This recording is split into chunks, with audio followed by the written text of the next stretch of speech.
Welcome to the What's Your Ceiling podcast.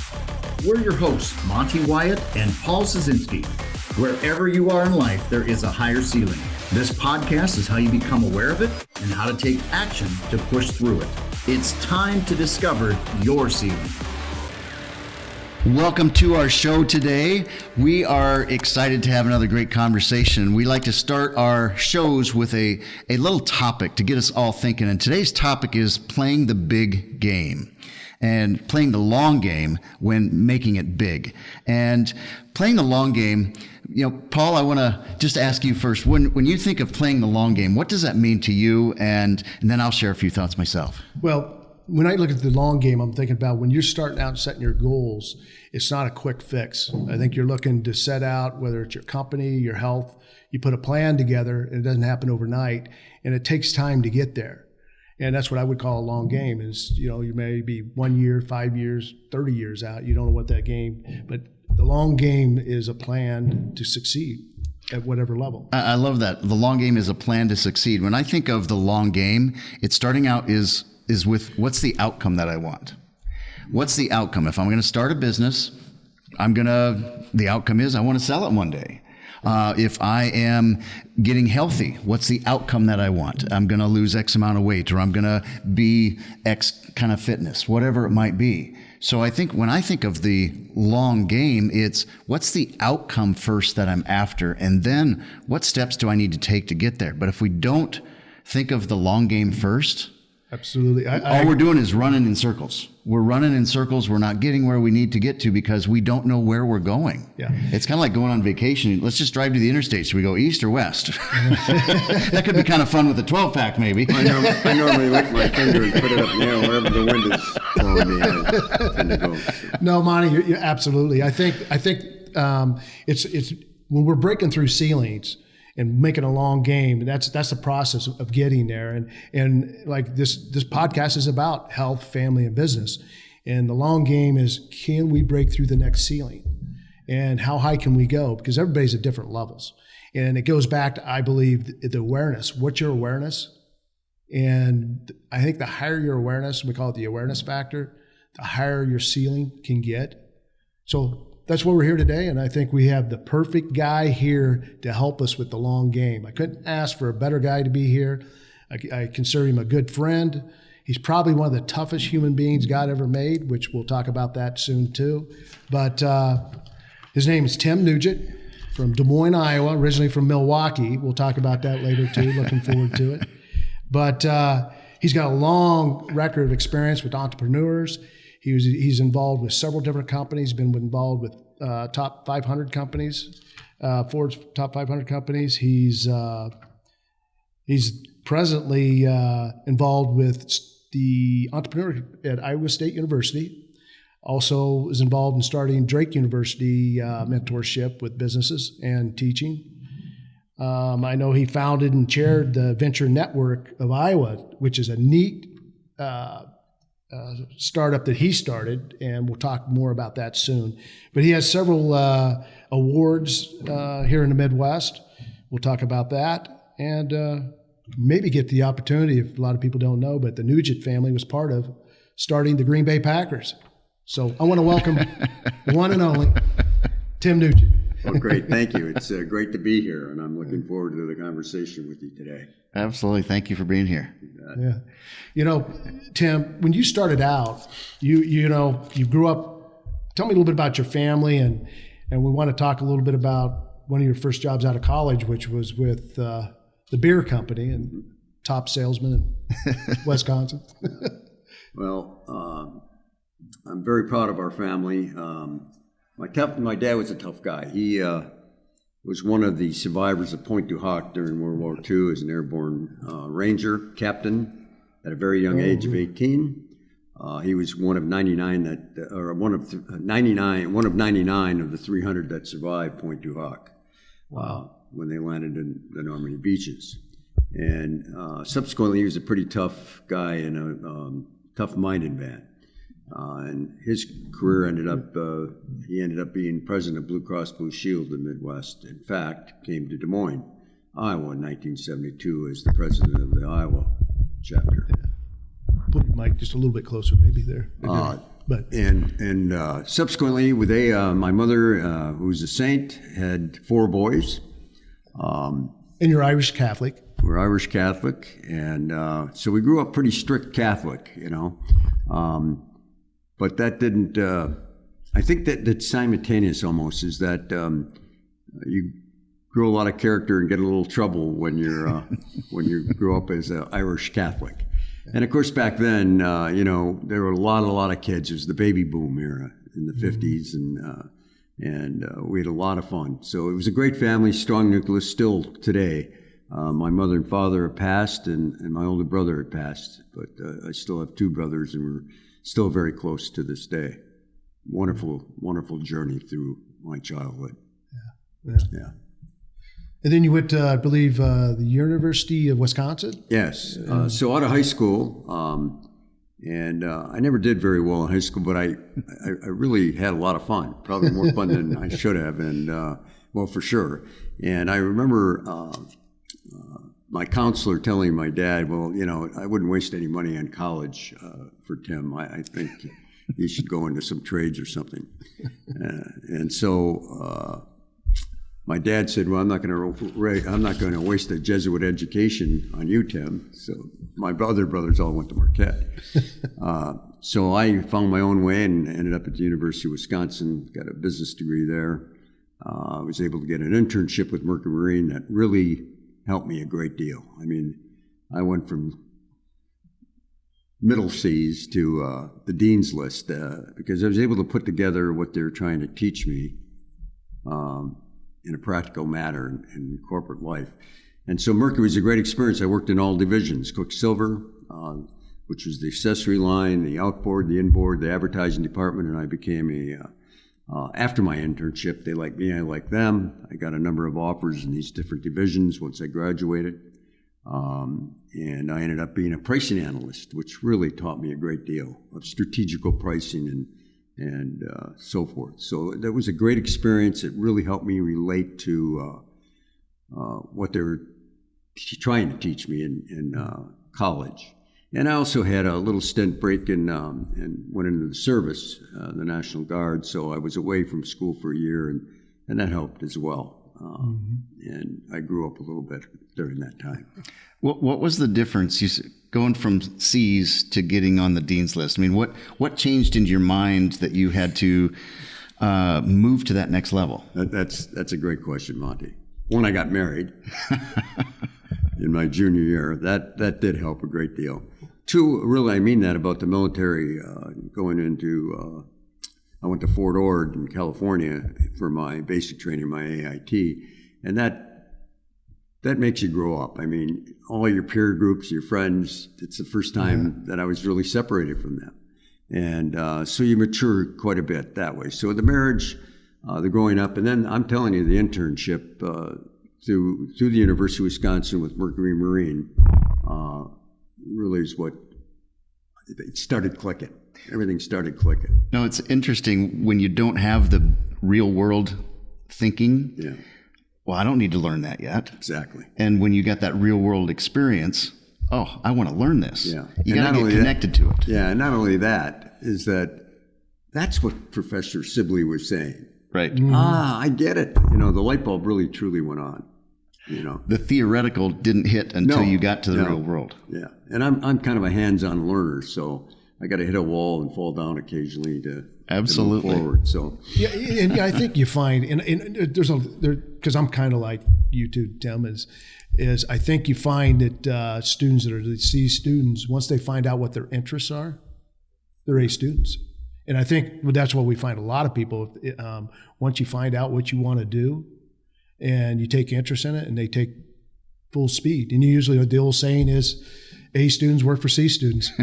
And it might be because they were a little bit more creative and they didn't see it when they were in high school. And then they get out and they see, well, this is an opportunity, and then they apply themselves. And next thing you know, it's a different level of, they're a whole different level. Yeah. So that was great. And then you also, Purdue University, I believe. Yeah, I got a master's at Purdue. And that was with, actually, I co-started a division for Pioneer Hybrid called Specialty Plant Products. And because they were all PhDs and I was just a lonely, BBA or whatever it was, the Bachelor of Business Administration. They felt I needed a little more formal education. So they sent me to Purdue, actually. Flew me on their plane, and there were a number of us, actually. There were about 15 of us that went through that program and got our MBAs. So I'm grateful for that as well. Now, you had now when you come out of college, what was the job market at the time? I know that there was... that was a tough time. We were in a very serious recession. We had gas lines. This is early 70s. This is 70. I graduated in December of 73. Okay. From the University of Wisconsin, and I was the luckiest kid on campus because we went into a serious recession. We had gas lines. We couldn't light Christmas lights, and everything was about saving energy. They moved the speed limit down to 55 on the highways. All that was going on, and nobody was hiring. But I had 5 different offers from Pioneer. And this one particular day, it was a week before I graduated, my mentor and the person I reported to all through my internship, and then after my internship, as I worked through full-time in the summer and part-time as I could during the rest of my school years, came to me and said, Tim, I got good news and I got bad news. I said, all right. And he said, well, what do you want first? And I said, well, I always like ending on a good note. Let's do the bad news. And he said, well, the bad news is, we're owned by Brunswick Corporation. They're conservative. The first thing to go off the market are luxury goods when we have recessions and especially oil crises. And he says, this is a very scary time. So we put a freeze on hiring. And I said instantaneously, oh, so the good news is because I've been working, I'm in. And he said, kinda. And I said, kinda? And he said, we'll let you work at your hourly rate, which was pretty meager. Have you done any interviewing? I said, yeah, 5 interviews. Mercury Marine. and nothing. He says, nothing else? And I said, no. As you know, we talked about, which one should I take, which would give me the greatest visibility and opportunity to advance my career. And he said, well, I'll tell you what, go back, you got good relationships with some of your professors, sit down with them and try to get a list put together and draft out a resume. And he said, Mercury will pay you to go interview. I said, okay, that's very generous. So that's what I did. And I sent out a host of resumes, Kohler Company, Pepsi Blue Ribbon, and Speed Queen. And through all that, I kind of got some confidence built up because I got job offers. Speed Queen offered me, Rippin' Good Cookies offered me, Oscar Mayer Company, and those were not appealing to me in any way. What kind of jobs were they that they were offering? Speed Queen was putting in, selling washers and dryers, commercial, coin operated. Oscar Mayer was basically a jobber, Paul, you need 6 bolognas and 10 salamis. I'm going to bring them in, and I didn't want to do that. And there's nothing wrong with that. Yeah, Rippin' Good would have been more up my line. That was kind of a national sales position, and working with distributors and retailers, and that kind of intrigued me. But and people eat cookies and drink beer during recession, so I thought, we'll focus on him. And so, but at the time, Pabst Blue Ribbon, which was my favorite beer. And in Milwaukee, the other thing in Milwaukee, especially Irish Catholic, you start drinking beer at a very young age. I mean, that's just an accepted thing. And you go to the bar with your grandfather or your dad, and you drank beer. So Pabst was my favorite, and I interviewed with them, and they gave me an offer. And it was a tremendous opportunity. They paid a lot of money. And it was a national rep. I went out and sold and worked with distributors, primarily around the Midwest. But it was a great journey and a great experience. And I sold a lot of beer. I've got some great stories there. I don't know how much in depth you want me to go, but you got to talk a little bit about how your marketing budget, how you traveled the state, and how that worked. Well, back then,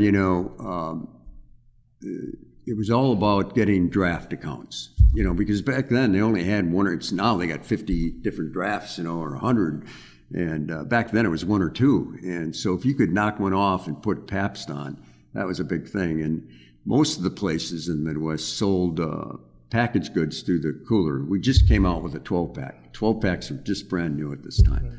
And so I went around to distributors to promote keg sales and 12-packs. And Pabst and all the breweries gave you a cash as a salesperson. They said, we don't want to see this back. It's to be promotions, to promote. And it was $2,000 a week back in 1974, early 74. Were the promotional dollars? Promotional, cash. And like I said, we don't want to see that back. We want that utilized, And so I paid off a couple of managers to get some floor displays in retail. I would throw in kegs of beer I'd say to the bartender owner or the bar owners, I'd say, hey, I tell you what, the distributor will throw in a keg, and I always work a deal with the distributor. The brewery would kick in a keg, and I'll come in and promote it that night. So that we go at least through a keg of beer at retail. So you're getting a triple whammy there. And so that's what I spent a lot of cash on, paying for floor displays. You might call it bribery today, I don't know, but marketing items. Yes, marketing items, and we had it. So, but I'll tell you the one great story that I still. This is the week I decided that, I'm having a lot of fun doing this, but I wasn't sober very much because I figured if the first shift bars were lucrative to sell to, the third shift bars may even be better. So I would do the whole thing. So I'd get up at 5 o'clock in the morning. I'd go to where the guys get off at third shift and be promoting there after a night of heavy drinking, promoting at the day shift bar. 24-hour job. Yeah. You animal. And so, this was down in Louisville, Kentucky. I had a distributor. And the first thing I did is I trashed about, I'd say at least 7 skids of his beer because he didn't rotate it and it was skunky. And he was pretty upset with me. And I'm going to call your sales manager. I said, call him. I mean, that's what part of my job is. And then this is when you got to dispose of it, right? Yeah. Yeah. They had it. Yeah. So, I said, it's Pabst's reputation on the line and it's yours as well. You need to rotate stock and sell fresh stuff. So anyway, that didn't kick off very well that first day. But then he saw that I had some sales ability, and I was getting keg sales that they couldn't even for years try to get, and I was able to obtain some for the. So I got back in his graces pretty quickly in that week. So by Wednesday I was kind of, hey, this kid's all right, and I can remember their salesman said, and he drove a truck, but salesman as well. He says, Tim, don't wear a sport coat or anything tomorrow. We're going to go for a ride. And we did.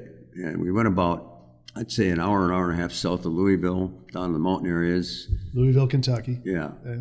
Dry counties, by the way, down there. Yeah. And I'm thinking, he says, the driver kept saying, you'll see, And so we turn off on this, like, I think in Wisconsin we'd call it a cow path, Right. And the truck is going, It's full of beer. And so we drive, I'd say, a good hour off-road with this big beer truck. And he says, okay, we get out and walk now, Tim. And he says, everything's going to be okay. And I said, I think I'm hearing dueling banjos or something here. But he said, no. He said, it's all good. So we walked, I'd say a good hour, came back. There's an envelope full of cash and said, see you next week. So the bootleggers in the dry counties took all the beer and paid cash. And I said, how often do you do this? He says, this is a weekly run. He says, we got 2 others like this. Wow. I said, and you don't rotate your beer? He says, I never had to. Okay. They drink the skunky beer. Yeah, they'll drink whatever. Yeah. So that same week, you ruined his cash business. Yeah. So I'm working the first shift, second shift bars, not sober much during the day or night, and woke up on the floor a couple times. I went and one night I said, I can't do it. And I went and saw the movie The Exorcist by myself, scared the living hell out of me. And then a tornado went through the Downs. Kentucky Derby. Kentucky Derby grounds, yeah.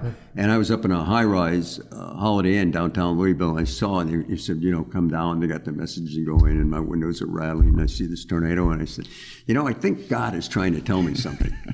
And I had, fortunately, at the time I sent all these other resumes, I sent one to Kohler Company in Kohler, Wisconsin.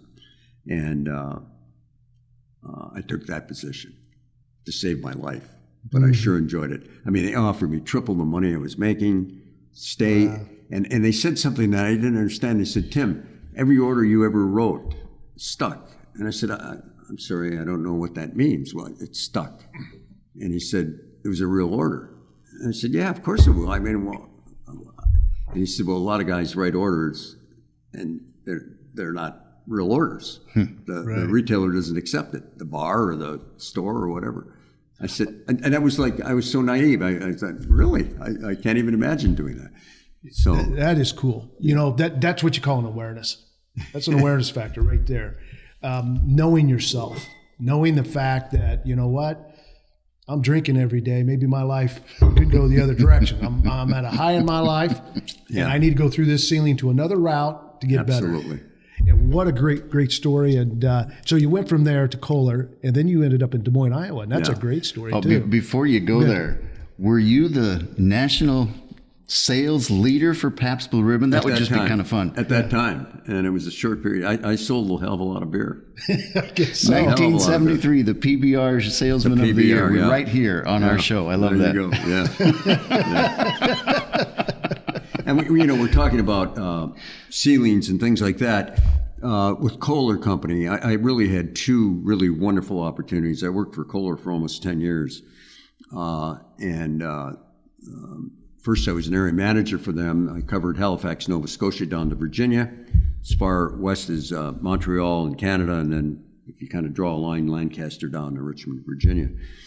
And it was a great job. And maybe the best job I ever had in my life while working for someone else, because my boss, who got ill, was in Kohler, Wisconsin to begin with, and he was vacant. And I ran my own territory, and a young person driving a Cougar XR7 Silver Bullet with a 400 cubic inch engine, thinking I was really somebody, But I sure learned a lot. I had a lot of distributors and OEMs, original equipment manufacturers that I called on. Again, another great journey and learning experience. In fact, I had a distributor in Philadelphia, a guy by the name of Ned Doubleday. Now, you know, Paul, who the founder of baseball is. Doubleday. It was his grandfather. Oh, wow. That founded baseball. And so I'd go visit old Ned, and we'd talk baseball, which is one of my favorite sports. And the funny story about this, Kohler then offered me a position back home in Wisconsin. And I can remember going into Ned and saying, Ned, I got some good news and bad news. And he said, okay. He said, well, the good news is Kohler offered me a hell of a position to go back to my home state of Wisconsin. He said, you don't do it.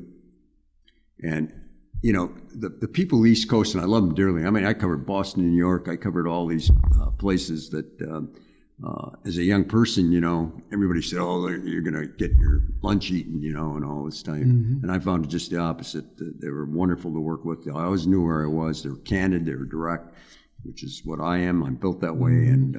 And, I can handle anything, but I can't fight ghosts. So having objections and things out on the table it really played to my strengths.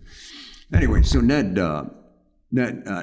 says, where I was going with that is that as smart as they think they are and as well-read, and a lot of them are well-read and so forth, I don't take any of that, but they've never really traveled. Their picture west is just maybe the Hudson River or the Delaware. Right. And Ned has, I don't think, ever been west of Philadelphia. And he's saying to me, Tim, and he loved Diane as well, my wife, and said, I don't want you going back there. And at that time, the Indians, tribe in Wisconsin, Chippewa, I think, took over a monastery as a protest. And at the same time, they were spearing fish as a protest. And to some extent leaving them uneaten, and it was getting everybody upset that they would be doing such a thing.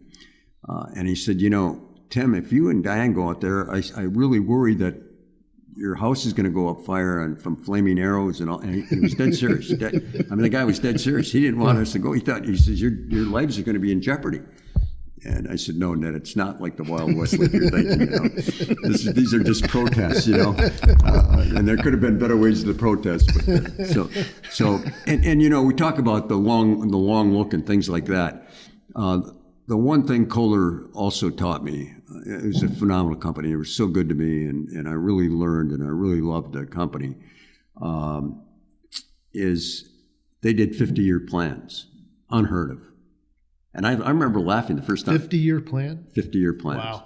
So when I was there in the 70s, the golf courses there, Black River and the Irish course, and that was all in the 50-year plan, and it happened.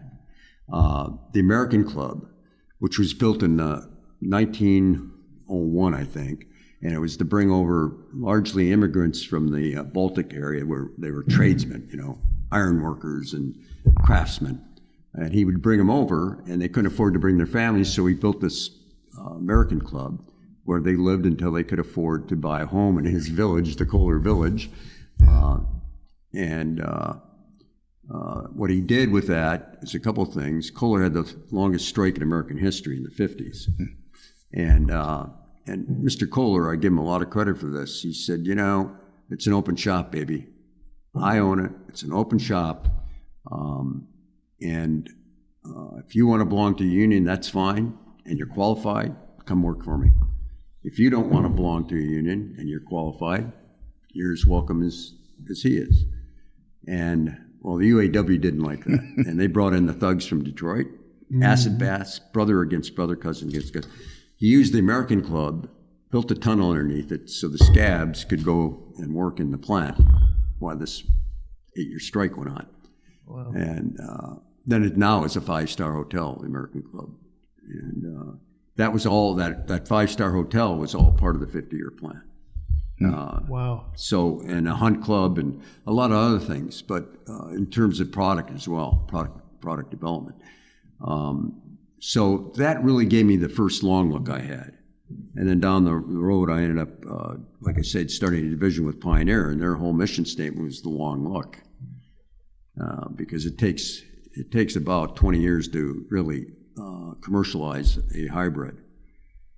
So really, the journey I've been on is one that has been not only wonderful and joyous, it really has been a tremendous learning. I've looked at it at so many different angles, but I've always wanted to be an entrepreneur from a little kid, and independence drove that. I wanted to be independent. I want to be holding anybody. I can make my own way. And just like when my dad says, I'm not going to waste education, Jesuit education, I did it my own way. I paid my own way. And that's just the way I was. And I think my parents recognized that you got to let this guy do his thing. And I'm grateful for that. And now, what lineup were you? Number 1, 2, or 3, or 4? I was the second. Second. Yeah, so I had a perfect child ahead of me. My brother, straight A student in high school, and like Angelico, And then my brother, who Jerry, brilliant, photographic memory. The guy is just off the charts bright. And so all I could do is get in trouble to get my I couldn't top him, right? Academically. So we went in different directions. But actually, for me, it was the best thing that could have happened. And I tell you what, paying your own way, as we all know, sure makes a difference. It does. Absolutely. I wasn't going to miss a class. Yeah. This is my nickel. Yeah. And it makes a big, big difference. Mm-hmm. So, so it's been a terrific ride. And like I say, I've always been an entrepreneur. I always did things that had my own companies and landscaping. And that's what led you to Des Moines, Iowa. Well, Des Moines, actually, yes. The entrepreneur drive is that, again, kind of the long look is I always felt I wanted to work for companies and get this experience that I told you about Pabst and Kohler, and it was time that I had an opportunity in Des Moines to run a company. And at that time, a book was written in 1977 called Service America, and it talked about the future jobs and opportunities and entrepreneurialism is going to be in the service industries. And, that was before all these home care, lawn cares, and window cleaning services and all these services that we take for granted today. They weren't around back in the 70s. Right. And so this book was very visionary, and it talked to me. And the name of the book was? Service America. Service America. I bought like 10 books. I may still have a few. Who's the author? I can't remember. But yeah, I'd love to read that book. Yeah. But it was an eye-opener, and the guy saw the future clearly. And it was quite amazing, actually. So I had an opportunity to run a service company down here in Des Moines. And what made that transition, as much as I love Kohler, that was hard. That was the hardest thing I probably ever did, is leaving Kohler. But my entrepreneurial spirit was calling me. And fortunately, Herb Kohler, he was an entrepreneur. He realized that drive. I mean, I had a long talk with him, and before I left, and he says, "You got to go chase your dream, man, or you regret it." And I'd love to hear how you've passed some of this knowledge on. You've done stuff at Iowa State and Drake. I want to hear how you've passed some of this knowledge on to other entrepreneurs. Well, coming to Des Moines was the transition, I think, and that's where you're going. I think. I'll complete that story. That's a great question, Monte, and I want to come back to that. It's a great question. It'll also give me a time to reflect on that question for a second. So, I had an opportunity. My brother was living here. He went to Drake Law School, was working for a law firm at the point. My dad and mom were here because he was president of Blue Cross Blue Shield, although when I moved here, our moving vans literally passed each other on Highway 80. He went back to Wisconsin, retired. I came to Des Moines. I did run this company. I didn't realize that it was running severe red ink. And had I known that, I probably wouldn't have came, which would have been a real mistake. And that allowed me to do my first turnaround. And it also allowed me to create, I think, 3 or 4 businesses from scratch.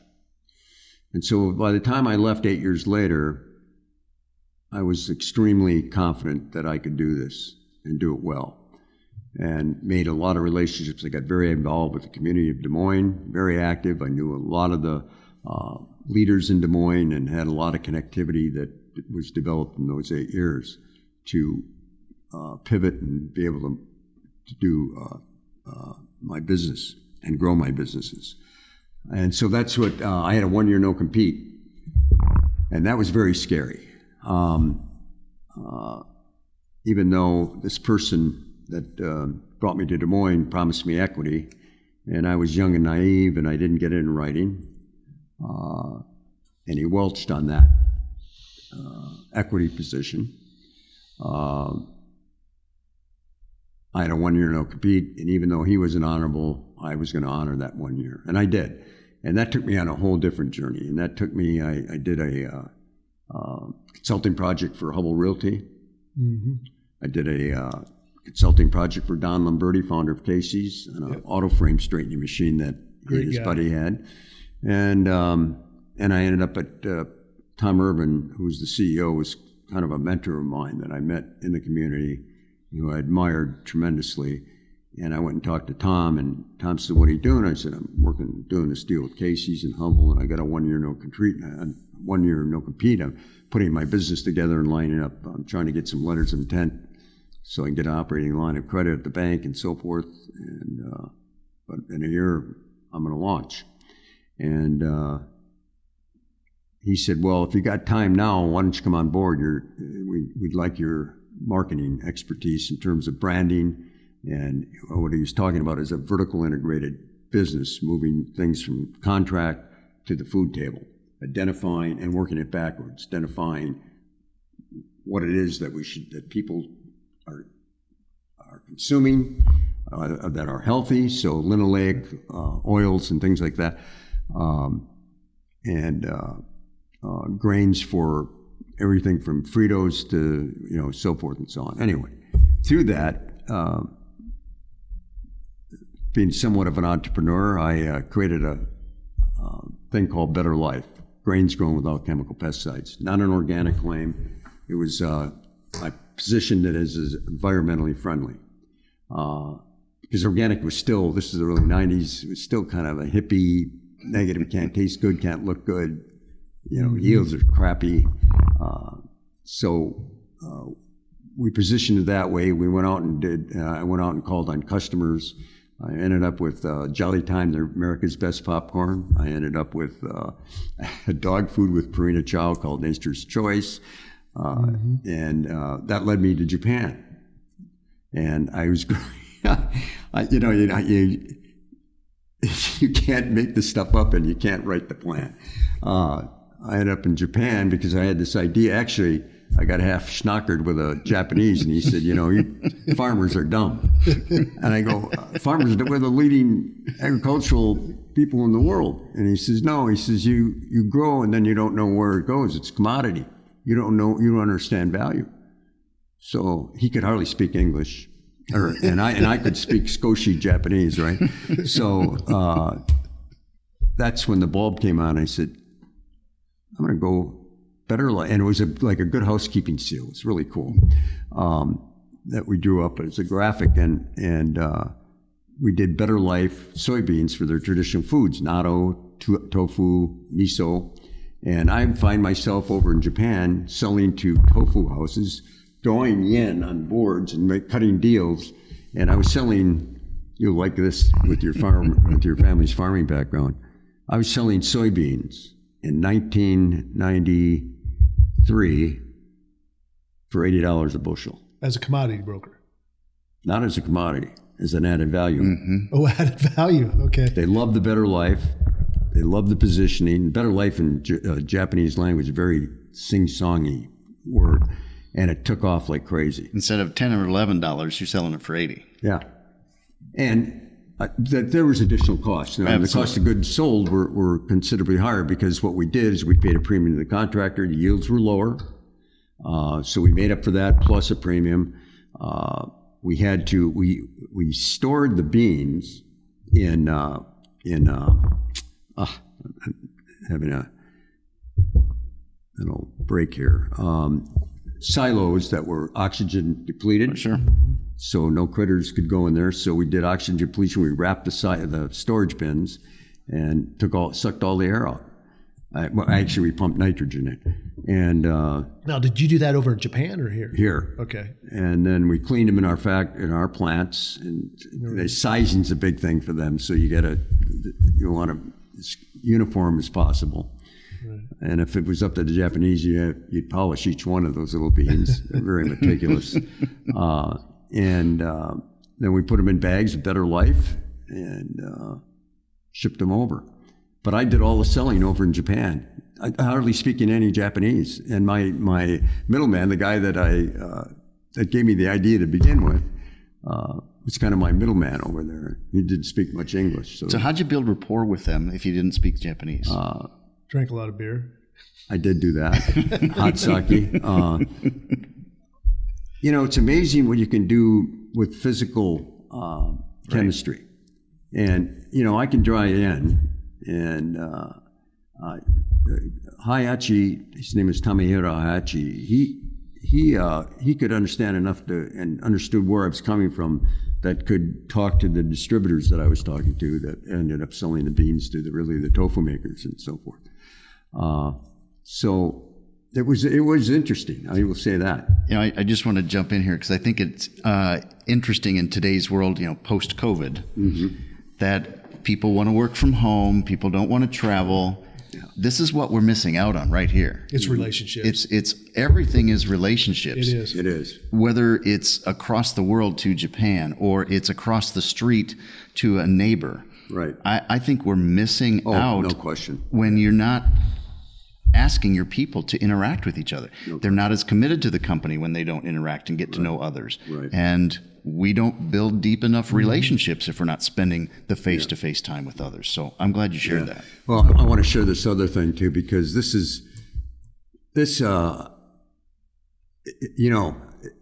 I'm not this bright, but I am pretty lucky. And so I was almost ready to launch my first service business, which was commercial cleaning. And Tom Urban came to me and said, "Tim, the board has spoken. They want to make you an employee." I said, "Why would you want to ruin a good thing like we got going? This engagement stuff is great." And Tom, I'm a couple of weeks away from launching. I got the bank in line. I got 3 customers lined up. I had the Equitable building and that's pretty cool. Several buildings downtown. And main one. He said, "Well, Tim, you're not going to sell your way out of this one." He said, "The board loves what you're doing. I love what you're doing, but you got to be an employee." And I said, "Well, Tom, I'm going to do this business, and I'm not going to my grave saying, what if, or should I have? I don't want to do that." He said, "I understand." He says, "What if we would agree that you can start that business and still come on as an employee of the company?" I said, "You do that?" He says, "Yes." And I was just, I was just 30 years old or something. And again, it wasn't that I was cocky. It's just I had the gumption to ask him, could I count on Pioneer's business? And he says, "I think so." So here I ended up becoming a director level Pioneer hybrid. And the building, the bathroom fixtures I'm using were cleaned by my people the night before. I started a security company. The security guard at the front desk was my security person, called Boss Security, BOSS. And the vending machines, which is another business I started. So when I went to get the Butterfinger, it was my machine. So that's called vertical integration. Absolutely. Yeah, that's a serial entrepreneur. Yeah. So that company grew and grew, and we grew that to about 400 employees. That the commercial cleaning, we cleaned about 30 million square feet a night, and 5 nights a week typically. And I ended up selling that to a Fortune 500 company out of San Francisco in '99. So it's been I'm coming to answer your question. But you're doing great. I love the stories. I wanted to get some of this out so that it's more meaningful. So again, it's not that I'm the brightest bulb on the tree. I'm persistent. I'm hardworking. I happen to be a pretty good salesperson. But I love people, and I love those relationships that you mentioned just a couple of minutes ago. And that's what makes it work, and that's what makes it joyful. And I always had the motto that I never worried about the money, because if you work hard and you have joy at what you're doing and happiness, it'll all come. And it did. And I'm forever grateful. So fast forward to your question now, Monte, and that is, I'm at a point in my life where I need to give back. God has been so gracious to me, so good to me. When I became ill and thought I was dying, I remember saying to God, you owe me nothing. I mean, if you gave me 10 more lives, it wouldn't equal the one I had. And the joy and the joyful ride that I've had, and the experiences and the people I've met and the ventures I've been on, have been just phenomenal. I mean, Tim, you want to tell our audience what kind of cancer you had? And what happened? I had a miracle happen. I was diagnosed with 4-stage pancreatic cancer and given 2 months to live back in 2019. And in 2020, my oncologist came in and said, I can't find a tumor anywhere in your body, and I can't explain it. And I said, well, I can. I have people storming heaven all over the world for me. And it's the power of prayer. But now I got what my worry is: how do I pay back? How do I pay back for a second chance at this magnificent life? And the answer came, and I was already doing some of it because I was already involved at Iowa State University Startup Factory, teaching and mentoring entrepreneurs, which has been really a joy. And subsequently in 2020, I took on the similar role at Drake University as well. So I'm doing both Drake and Iowa State University. And I really do feel that I am paying back and helping people hone their vision, help direct them. And some of it, some of their ideas when they come out with a hypothesis or a vision, doesn't end up to be a real market opportunity. And and there's a lot of pivots along the way. One story I love telling, I just got to tell this story. There's a young man, and the one thing I'm religious about when I preach to these younger people, they're not all that younger. Some are really been out of school for a while, and there's very few undergrads that although I do have an undergrad class at Drake, but at IOSU, there's, I think, one undergrad that we've had, and most of it have been out in the real world and come back and said, I want to learn business or have a PhD, and I know nothing about business, and I've got this idea I want to foster into a business. But this one young man, bright guy, his name is Andrew, and Andrew, graduate engineer from Iowa State University, developed an app. And the app was to manage large construction sites from your home office. And it was robust. It was really, and he had it beyond a minimum viable product. He had this app working. Spent lots of time, and I would preach, and still preach, you got to do customer investigation. You got to see if there's a market, if who's out there. You got to understand who your competitors are. And you can't tell me there's no competitors, because there's competitors in everything.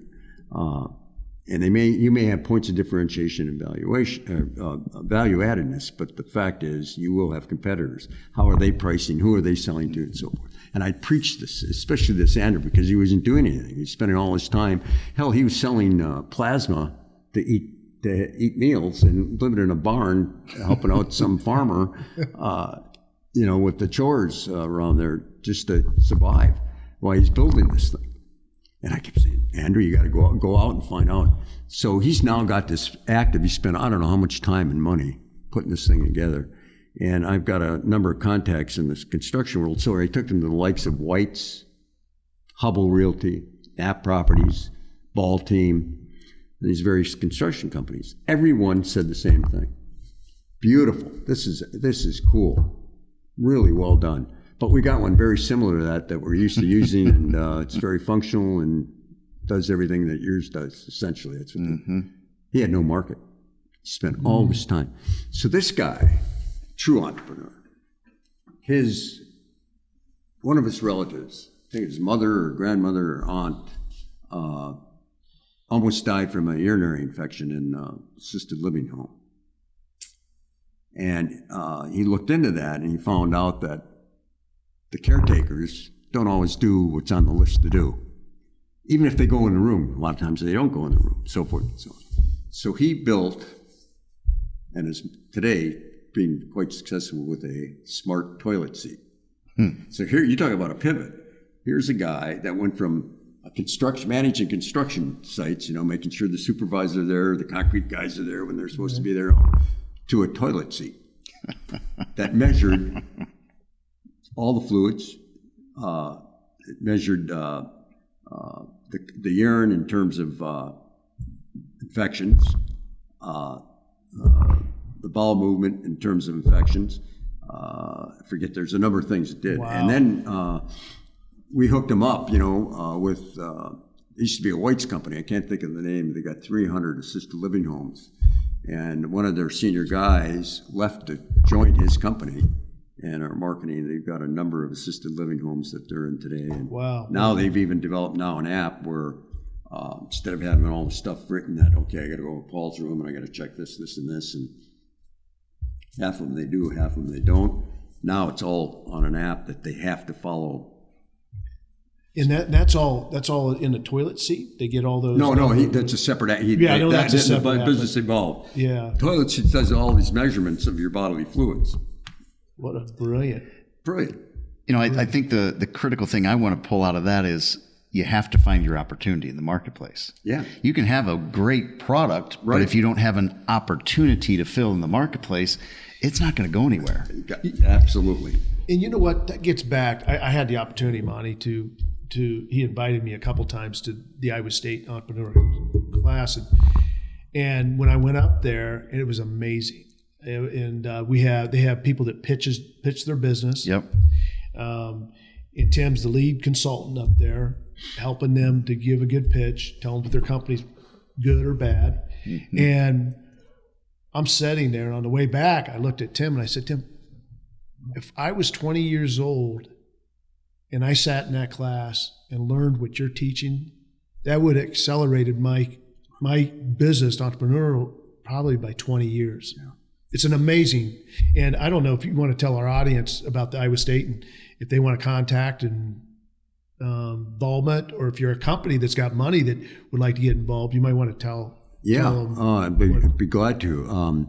Iowa Startup Factory, which is through the Papa John Center of the Iowa State University, and it's in their research park. You can get them, I think it's www.isustartupfactory.com. And if you have an inkling that you'd like to start a business, this is the way to go. And I agree with you, Paul. You know, when Paul and I started cutting our teeth, you could hardly spell the word entrepreneur, number one. Mm-hmm. And venture capital was, nobody knew what that was. So it's evolved today where there's so much available investors.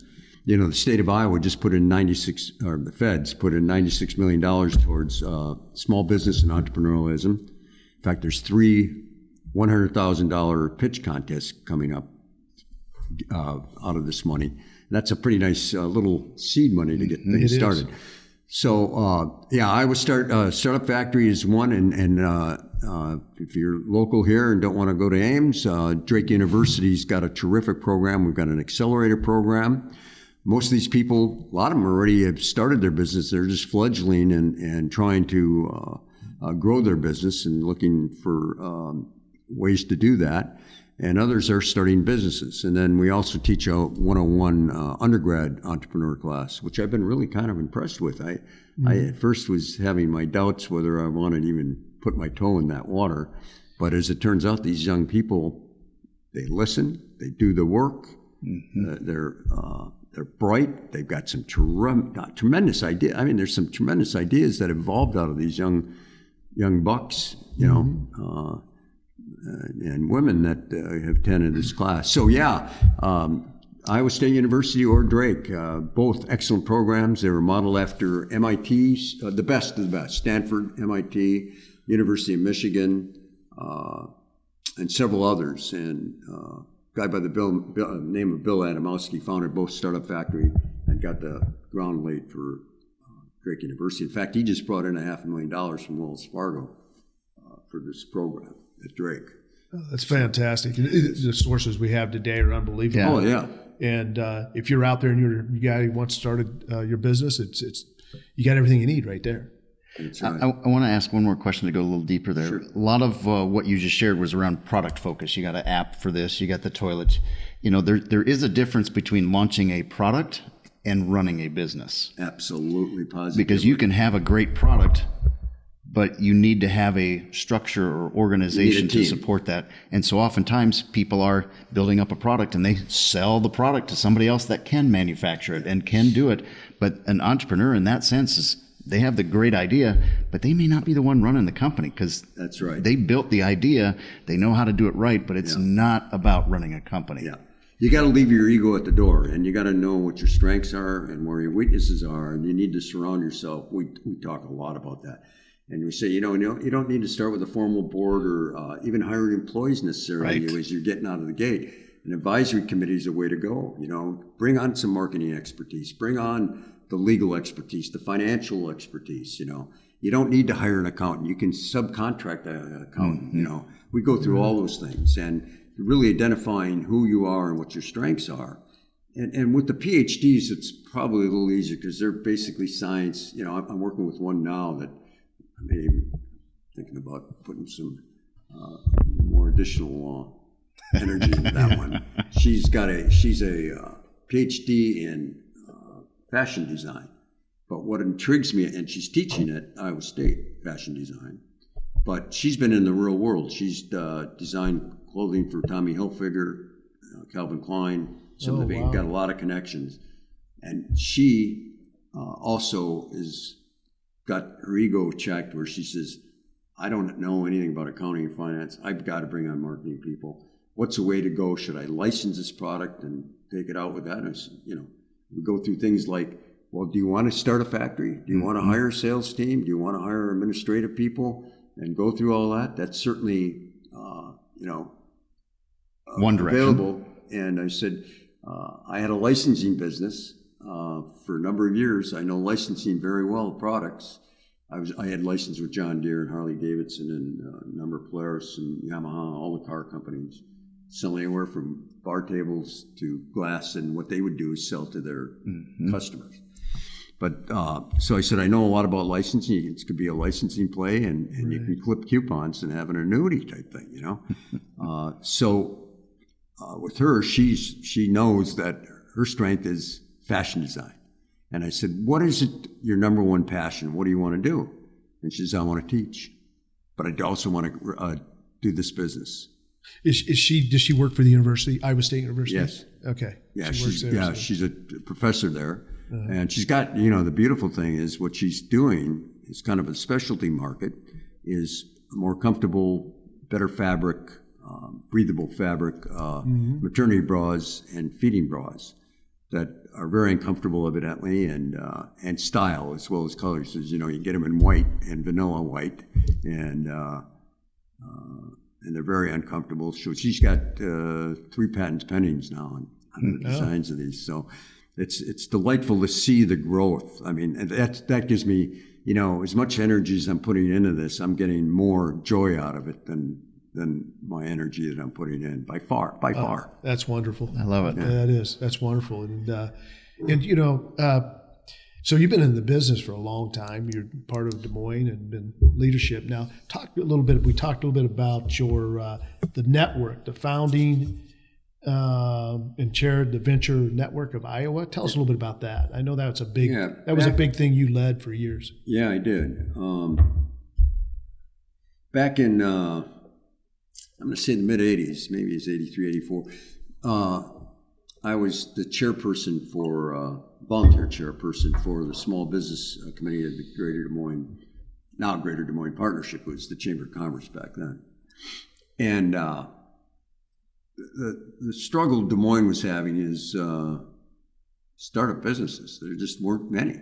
And how do we keep our youth that are coming out of Drake and Grinnell and Iowa State University, and even the University of Iowa? Our kids would go from Des Moines to the University of Iowa and then they'd go on somewhere else. How do we bring these people back to Des Moines? That's what was going on back then. And so the challenge that I threw out to my committee was, we really need to create an atmosphere for entrepreneurs. And like I say, at that time, that wasn't a word that was used a lot, entrepreneurs, In fact, it took me a while to learn how to spell that word. I still can't spell it. Yeah. So I came up with this idea, and Paul, like you're a promoter, so I'm thinking tuxedos. We're really going to do this. We're going to do it at Wakanda Country Club. We're going to really have it dressed up. We're going to have investors come in, and we're going to have people just pitch. And that's what we did. And it was freelance. It wasn't a script that you need to follow. You got to have an opening page. You got to identify the problem and then the solution and the why nows and all this. It was Paul, dance, right? And we'll watch you dance. And back then, honestly, if you could fog a mirror, and if you could, and if we liked you, we invested in you. And we put together. I had a venture group of about 15 people that did pretty well through their lives and had a little play money, and that's really what it was. So we were basically an angel group, and had a lot of fun with it. Didn't make a lot of money, except for we did very well with Neugent Genetics, which was they were convinced they had a cure for cancer. They got through 2 clinical trials, but the third one they didn't do so well. But they went public, and we all cashed in on that pretty well. And in fact, my wife, on the side note there, my wife said, "Oh man, this is great, Tim, because it was a pretty good hit." And I said, "Well, Diane, with all the investments we've made, maybe I'm break even right now." So we got a lot more sophisticated. But we started Venture Network of Iowa, and it really was pretty successful. But the word Iowa was important to me because I always felt it should be a statewide initiative, not just a Des Moines initiative. And we moved that on to economic development for the state of Iowa, where it still exists today, VentureNet Iowa. Right. Adrian Greenfield runs that today. It used to be John LaMarche, and I don't know if you knew Jim Goodman, who passed away. Jim, I handed it to Jim, actually. Jim was on my committee, and Jim says, "I'll take this, and I'll contract with the state." And for a while, that's what they did. They did it outside. Economic development paid him to, and then we got pretty sophisticated through that process and on to where today you go and you can get a $25,000 filling out an application. You got to go into a Shark Tank, but that's a funnel in. Their first money is $25,000 seed money, and it really is to get you going down the road to get to make sure there's a solid market, and so at least the starts of a minimum viable product and those kind of things, and all the way up to $300,000 and more as you go down the continuum of product development in your company or service developing your business. So there's actually a lot of things out there for entrepreneurs today to get involved with, and between Drake, ISU, the Venture Network of Iowa. What a wonderful thing to have today. Yeah. So if you want to get out there and hustle it, you got an opportunity today. It's best than ever, I think. What do you think, Monte? We didn't have this opportunity when we come out of college. There's more insight and knowledge out there than ever, and it's part of the awareness that we keep talking about. It's people need to recognize where their strengths are, as you said, and where should I be bringing in other resources, because you can't do it all yourself. It's just not possible. There's too much insight. And I just love some of the takeaways I'm gathering today. I have too. This has been wonderful. We really appreciate your time. And I know you're always on a schedule. This guy works 8 to 10 hours a day between 2 universities, an amazing guy. But in closing, I just want to talk about one thing. Your grandfather was part of starting the Green Bay Packers. Could you enlighten us just a little bit on that? Yeah, my grandfather was quite an entrepreneur. Unfortunately, I never got to know him. He died at a pretty young age. But back in the day, in the 20s and before, he owned a brewery called Brauer's Brewery, and he owned Acme Packing. The Packers' first name, by the way, was the Acme Packers. That's where the word Packers comes from. And he was one of the founding fathers. And, it's really kind of an interesting constitution they have, that if everything else fails, it goes to local Legion Hall, the ownership of the Packers. Goes to the local Legion Hall. So it'll never leave Green Bay. That was the point. Right. Because it was, even today, it's oxymoron. You got 100,000 people, maybe a little better than that now, in Green Bay, competing with the likes of Chicago and LA and New York. Millions. Millions of people. So they really did it well. And my aunt, when we lived on the East Coast, my godmother, which was my dad's sister, lived in Wilmington, about 20 miles, and would always have us down for Sunday brunch. And she would give me some of these old Packers stories, And she said, there's a guy, Johnny Blood. He's a Hall of Famer for the Packers. She said, he would put his elbow up on the fireplace mantle, and she said, I would just sit there and drool. And then Don Hudson would come over, another Hall of Famer. And she said, I'd just sit there and drool. So my grandfather had all these old Hall of Famers, at the house. And his 2 daughters just loved it. It was Absolutely awesome. So and it's an interesting story. Being an Irishman and brewing beer, the Prohibition set it, and then the Depression hit as well. But that Prohibition was what, 10, 11, 12 years, something like that. Mm-hmm. And so my grandfather decided that if it's good one day, it should be good the next day of this career. Brewing beer. And they got him like they got all the people back then that didn't necessarily follow the prohibition laws, that they got him on tax evasion. Oh. And I've got an article at home, which I just think this has got a lot of color to it. And I can picture this happening. He's in front of the judge and says, Citizen of the Year one day, community guy, founding father with the Packers, and now you're talking about putting me in jail for tax evasion? He says, that's right, you're brewing beer and you didn't pay taxes. And he says, listen, I was just brewing some beer for some friends and for some Italian friends in Chicago.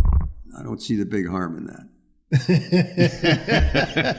So he did serve some time, and unfortunately they went the opposite way of the American dream. They went from great wealth, servants, the whole deal, to basically almost poverty. Wow. My grandfather had a car on the Milwaukee Road. They lived in Milwaukee, and he transferred back and forth every day. Yeah. And so anyway, a lot of color in the family, a lot of great stories. That's great. What a great story. Thanks for bringing it up, and thank you for your time and inviting me. I enjoy kicking the can around. Yeah, we want to share some of our learnings from our conversation, and I really appreciate your time, Paul. What were some of the takeaways that you had from Tim?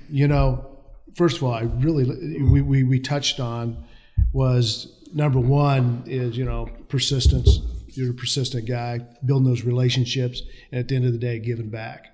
It's really important, those three things, and I think that is a lot about what we're about.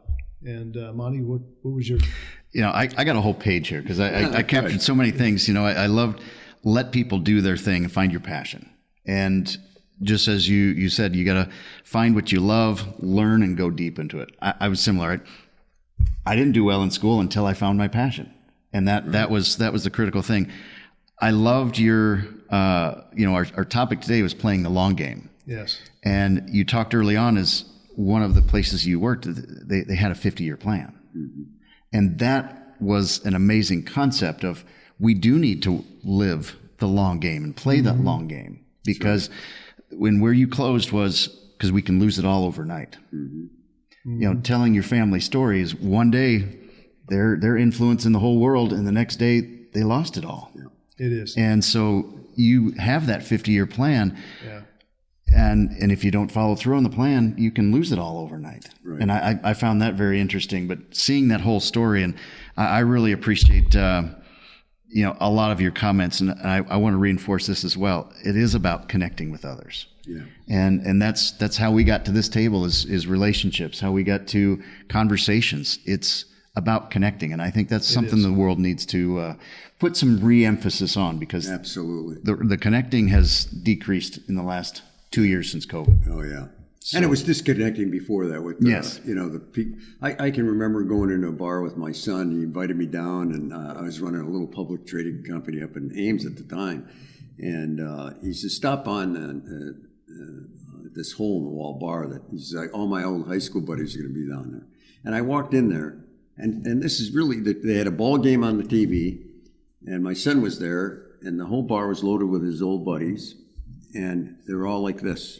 Yeah. Not one of them talking to one another. Absolutely. I said, why do you even show up, Brian? 50-cent cold beers. I said, okay, that makes sense. That makes sense. And they had Paps, by the way. Tim, one last question that we ask every one of our guests is, what do you want to be known for? As you have experienced so many things in your life, you've got family. What do you want to be remembered for? What do you want to be known for? A friend of Dr. Deming's. I understand he's going to be a guest here. Yeah, he's going to be a guest. A person that is compassionate, empathetical, caring and wanting to help others, and ultimately finding joy in everything that is around him. That's awesome. And I'd say family is a big part of that as well. Yeah. And you're known for joy, Tim. Yeah. That's great. Tim, thank you so much for being on the show. I appreciate you inviting me. Thank you so much. Really enjoyed the conversation. Same here. It's been great. Thank you.